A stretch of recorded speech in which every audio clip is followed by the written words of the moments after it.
সব নবীকে স্পেশাল একটা দোয়া করার সুযোগ আল্লাহ দিলেন। দাও বিহা, সব নবীরা ওই দোয়াটা দুনিয়ার বুকেই করে ফেলেছে।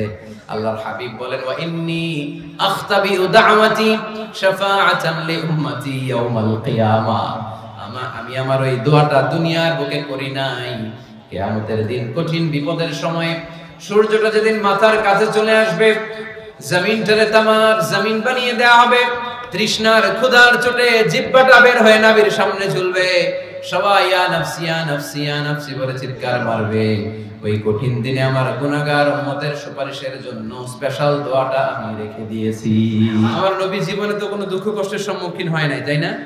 আগে কতদিন ছিলেন এটারই হিসাব নাই। পেটে পাথর বাঁধতেন।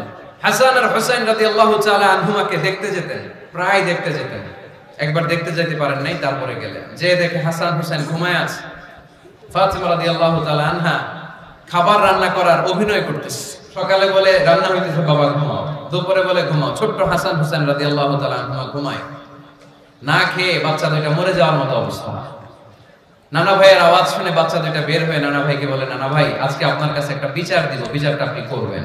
হাসান আর হুসাইন বলে, নানা ভাই এই বিচারটা সাধারণ কারণ নামে বিচার না, আপনার মেয়ের নামের বিচার। বিচার করেন, আপনার মেয়ে ফাতেমা আমাদেরকে খাবার দেয় না কেন? 2 দিন ধরে তো আমরা দুই ভাই কিচ্ছু খাই নাই, এত ক্ষুধা, আমরা তো ছোট মানুষ না, আমরা সহ্য করতে পারি না। বিশ্বনবী হাসান আর হুসাইন রাদিয়াল্লাহু তাআলা আমাদের জড়িয়ে ধরলেন আর বললেন, তোমরা 2 দিন ধরে খাও নাই, দেখো আমি পেটে পাথর বেঁধেছি, আমি 3 দিন ধরে কিছু খাই নাই।